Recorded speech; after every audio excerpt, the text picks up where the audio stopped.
नमस्कार मित्रांनो, pure N G ओ कन्सल्टन्सीमध्ये आपलं सर्वांचं सहर्ष. आज आपण जाणून घेणार आहोत एन जी ओ दर्पण रजिस्ट्रेशन सर्टिफिकेटचं महत्त्व काय.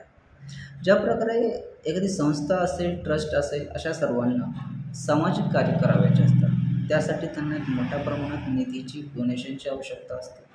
त्याच्यामुळे ज्या संस्थेकडे, ज्या ट्रस्टकडे एन जी ओ दर्पण रजिस्ट्रेशन सर्टिफिकेट आहे, हे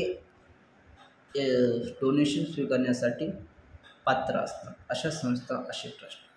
त्याच्यामुळे अशा परिस्थितीत जर आपण एन जी ओ दर्पण सर्टिफिकेट प्राप्त करायचे असेल, मिळवायचं असेल त्या संस्थेला, तर त्यांनी काय काय कागदपत्रे मिळवली पाहिजे किंवा कोणकोणत्या कागदपत्रांची आवश्यकता.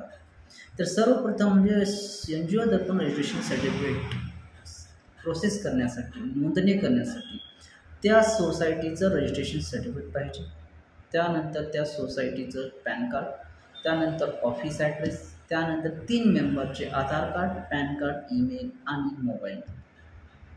तसेच एका व्यक्तीचा आधार कार्ड जो त्या संस्थेचा सदस्य.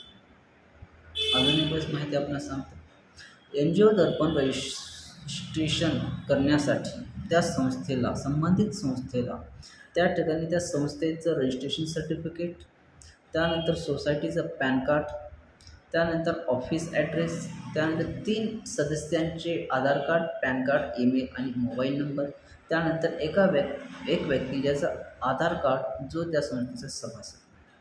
निश्चित मित्रांनो, ही माहिती आपणास आवडली असेल तर चॅनलला लाईक, सबस्क्राईब करा. तसेच एन जी ओ दर्पण रजिस्ट्रेशन करत असताना आपणास जर काही अडचणी असल्या असतील, काही क्वेरीज असतील, तर निश्चित आपण माझ्याशी संपर्क करा. या ठिकाणी डिस्क्रिप्शनमध्ये माझा मोबाईल नंबर दिलेला आहे. धन्यवाद.